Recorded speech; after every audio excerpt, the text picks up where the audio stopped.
Her words took me by surprise, and I found myself nodding in agreement. Even if I hurriedly said I wasn't looking, it was already too late. Moreover, she went on to say something absolutely astonishing. At first, I was like, what is she talking about? But her words concealed a gentle sentiment. Those words became the turning point, and both our lives changed dramatically after that. My name is Jake, 23 years old. After college, I failed to get a proper job and ended up working part-time at a resort hotel. Well, I guess I'm what you'd call a part-time worker. The reason I chose the resort hotel goes back to an event during college. When I was in my junior year, my beloved grandmother, who always doted on me, passed away. Though I lived in New York and my grandmother near a resort area in upstate New York, we didn't see each other often, but we stayed in touch regularly. I loved her deeply, knowing how much she cherished me. After her passing, her home remained untouched for a while. Around the time I was graduating college, discussions arose about whether to sell or rent out her home. That's when I took it over. This was mainly because, after failing in my job hunting, I felt a bit alienated by my parents and friends, as if I were damaged goods. I didn't really want to stay in New York anymore. I figured, if I'm going to work as a part-time worker, it didn't matter if I stayed in the city or near the resort where my grandmother lived. So, I moved to my grandmother's house, almost as if running away from the city. Not far from my grandmother's, within biking distance, there was this big resort hotel, so I decided to work there. One early morning during my shift at the resort, I spotted a woman walking by the poolside before it was open to guests. "Excuse me, the pool isn't open yet." When I spoke up, the woman smiled warmly and asked, "Are you one of the part-timers?"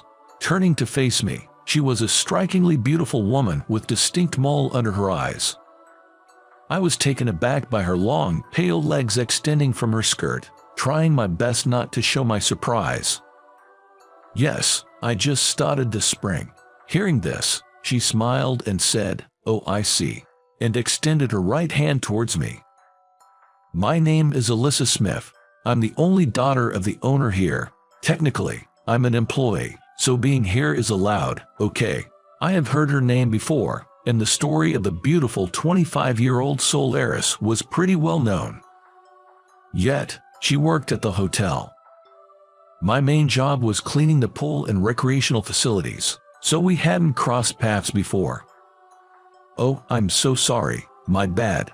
"It's fine. I haven't been to the poolside in a while either." From then on, Alyssa and I started chatting more often. It seemed Alyssa went to local college and only visited New York on trips. I casually mentioned that I moved from New York, which seemed to pique her interest. Alyssa was very friendly and easygoing. About a month after we met, when I was still addressing her as Ms. Smith, she corrected me saying, "You know the hotel CEO is also named Smith, right? Isn't it a bit confusing? Just call me Alyssa. We're around the same age and friends now, so there's no need for formalities, okay?" It felt a bit bold to drop the formalities, but now, 3 months since we met, I call her Alyssa. Ever since Alyssa and I got acquainted, she began showing up more frequently at the poolside. Always with a bright smile, seeing her would energize me to get through my workday. However, on a day in early July, Alyssa came by the pool, but her usual cheerful expression was nowhere to be seen. I was just about to take a break, so I guided Alyssa to the break area and offered her some cold drink. Even as she sat on the sofa, her face remained downcast, wondering what had upset her. She finally broke the silence. "Can you help me convince my family?" "Huh? Convince? About what?" I was baffled, and seeing my confusion, Alyssa quickly added, "Oh, I'm sorry, I should have been clearer. I'm facing a dilemma and could really use some advice. It's for the sake of my family." As she shared her story, it turned out that Alyssa's grandmother had fallen ill. She had been battling the illness for a long time, and recently, The doctors had hinted that she might not have much longer. Her grandmother's dying wish was to meet Alyssa's future husband. But Alyssa isn't currently dating anyone. Thus, her parents had arranged a matchmaking date for her. However, according to Alyssa, she absolutely can't stand the guy they've set her up with. The thing is, that guy used to bully me when we were kids. I don't even want to see him again. Well, I've heard that those who've been bullied never forget, so it's not surprising. Why not tell your parents the truth about it? I tried, but they just brushed it off, saying it was just childhood stuff. I later suggested that she could go on the date and then gently decline, but Alyssa immediately dismissed that idea, not even wanting to see the guy's face. But Alyssa's parents had said, if Alyssa has a boyfriend, of course, we won't set up the matchmaking date. But you don't, do you? So why not just give it a shot? We want to see Grandma happy, and we're worried about your future. What do you think I should do? I understand my parents' concern for their unmarried daughter, and of course, I want to make Grandma happy. That's why I'm so lost about what to do. I pondered for a while. Convincing her parents seemed the right move, but if they aren't willing to listen, a bold move might be necessary. What about asking someone to pretend to be your boyfriend? Your parents did say if you had a boyfriend, they wouldn't arrange the date. At first, Alyssa stared blankly, but a few seconds later, her eyes were sparkling. That's it. And suddenly, she started taking off her clothes. Whoa, hold on, Alyssa. What are you doing? Seeing my panicked reaction, Alyssa burst into laughter. Silly. I'm wearing a swimsuit underneath. I'm so happy I feel like taking a slide. Amped up, Alyssa headed straight for the pool and swiftly went down the water slide. Her expressive enthusiasm was overwhelming, but even more distracting was the sight of her stunning bikini-clad figure. Then, with a big splash, Alyssa came down from the water slide into the pool below. But then, a little mishap occurred. Her bikini had shifted slightly out of place. It wasn't fully exposed, but instinctively, I covered my eyes with my hands. Seeing this, Alyssa casually remarked, "Oops," and quickly adjusted her bikini. As she approached the poolside, a thought seemed to strike her, and she looked over at me with a bright expression. With a sly smile, she asked, "Did you get a peek?" Recalling the earlier sight, I inadvertently replied, "Yes," but I quickly came to my senses. After all, I didn't actually see everything. No, I didn't see anything. I swear, I didn't see a thing. Amused by my flustered state, Alyssa pointed at me and firmly said, "Nope, you saw it. So now, you're going to play the role of my boyfriend." Of course, I tried coming up with several excuses to decline the boyfriend role, but Alyssa's decision was final. And then, 5 days later, I found myself introducing myself to Alyssa's parents as her boyfriend. Turns out, Alyssa's dad is the CEO of the company where I work part-time. Being just a part-timer, I had never met the CEO before. I was nervous, wondering what kind of person he'd be, but contrary to my imagination, Alyssa's dad was about 100 times more easygoing and cheerful. Alyssa's mom was a fantastic cook and had a gentle demeanor. Both were surprised that Alyssa was dating a part-timer like me, but these kind-hearted folks accepted me warmly without realizing I was a fake boyfriend. It seems they called off the matchmaking date. I had no idea she was dating a guy from our company. She's quite a handful. Well, please take care of her," her father said, shaking my hand with a firm grip. Her mother served her home-cooked meals, and although I was full, she kept saying, eat up," encouraging me to have more. Anyway, they were truly wonderful people. And I also met Alyssa's grandmother, who I heard was sick. Lately, she seemed to be feeling better, showing a more lively smile than expected, which was a relief for Alyssa. Alyssa's grandmother gently took my hand and caressed it. "Are you Alyssa's fiancé?" "Well, not exactly a fiancé. Given that I was just pretending to be her boyfriend, I was quite puzzled, but Alyssa came to my rescue. "Grandma, he's not a fiancé, he's my boyfriend." Alyssa's grandmother chuckled and nodded. Right, I forgot. It's great to meet you. Thank you for coming. And your name is?" "It's Jake." Upon hearing my name, her grandmother looked surprised and said, "Oh, are you from around here? I used to live in New York, but now I live in my grandmother's house, which is near a resort hotel." She listened with interest to my story. Could it be the house with the large cherry tree in the garden? I was taken aback by her words. It was true that there was a cherry tree in the garden. Considering it's a small town, maybe she knew my grandmother. I wanted to ask her about it, but before I could, Alyssa and her parents called me over. I didn't think it was a big deal, so I didn't pursue the topic further. After that, I had a pleasant time chatting with Alyssa's family. And just as I was about to leave, Alyssa's grandmother whispered something in my ear. You're not a real boyfriend, are you?" "What?" I was completely taken aback, realizing that our fake boyfriend plan had been exposed. "Haha, I can tell. Is it the wisdom of age or something? The way you and Alyssa interact, it seems a bit off. Did Alyssa ask you to do this for me and her parents?" "Well, yes." I foolishly nodded in agreement, but the grandmother was still smiling warmly at me. "I'm sorry for putting you in such a situation, but Alyssa is a really sweet girl. Please continue to be her friend, and I'm glad I got to meet you too." "Thank you, I'm sorry." It seemed that the grandmother had figured out that Alyssa had set up the fake boyfriend plan out of kindness. She didn't blame either of us. Afterwards, the grandmother told me to keep it a secret from Alyssa that she had figured it out, so I did. Though we managed to avoid the matchmaking meeting successfully, a few days later, during my day off, I received an unexpected call from Alyssa.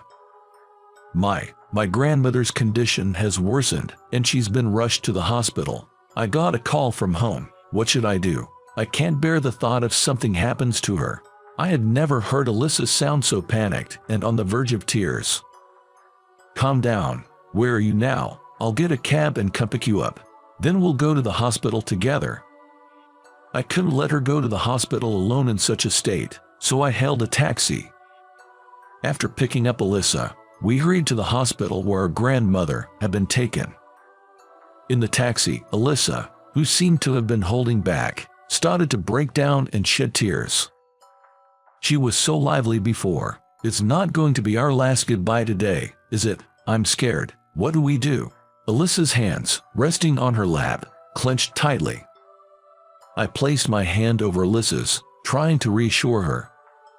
"Everything will be all right. Plus, I'm here with you. You're not alone. It'll be okay." Throughout our drive to the hospital, I kept speaking comforting words to Alyssa. Once we arrived at the hospital, we couldn't see the grandmother right away.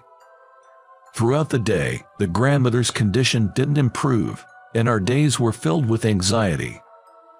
During that time, I stayed close to Alyssa as much as possible. "Hey, Jake, I'm sorry for keeping you with me all the time. You must be tired, right? I think I can manage on my own now." Alyssa's face betrayed her attempt to be brave, showing her underlying fear. To begin with, I was happy that Alyssa rallied on me when her grandmother was taken to the hospital. If being by her side could ease Alyssa's worries even a little, I wanted to be there for her. "It's okay. I'm concerned about your grandmother and about you. I want to be here." With those words, I stayed by Alyssa's side. 3 days after the hospitalization, the grandmother's condition finally stabilized, and we were allowed to visit. Right after the visit, the grandmother looked frail, which made me anxious. However, as the days passed, she began to recover, and by the end of 2 weeks, she had regained her cheerful smile. The doctor told us that the worst was over, and the likelihood of her condition worsening abruptly was low. One day, during our visit, the grandmother looked at Alyssa and me, and gave us a mischievous smile. Then she said, "You too. Things are going well, huh?" At that, both Alyssa and I blushed. In fact, since Alyssa's grandmother was hospitalized, I realized I wanted to be there for Alyssa, to support and protect her. So after hearing from the doctor that her grandmother's condition had stabilized, I confessed my feelings to Alyssa. It turned out Alyssa felt the same way about me, and we had just started dating a few days ago. It seems there's no keeping secrets from the old lady. Haha, you two make a lovely pair. Instead of just being a boyfriend, I'd love for you to be my grandson-in-law soon. Besides, if you're Terry's grandson, I'm sure you'd make Alyssa happy. Hearing that, I was taken aback. I remembered the sound of the name Terry. A few of my grandmother Theris's friends had referred to her as Terry during her funeral. Alyssa seemed just as surprised. "Who's Terry?" "Jake's grandmother." "Wait, do you know Jake's grandmother?" Alyssa's grandmother nodded emphatically. "Of course I do."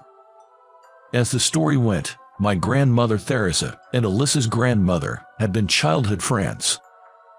Both were born and raised in the same small town in Nebraska and later married there. Even in their golden years, they frequently met up for coffee and chats. Alyssa's grandmother often heard stories from my grandmother about her adorable grandson.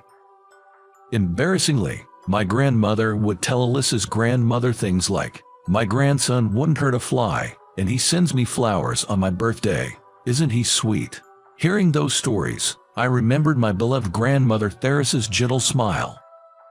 Unfortunately, during my grandmother's funeral, Alyssa's grandmother had been unwell.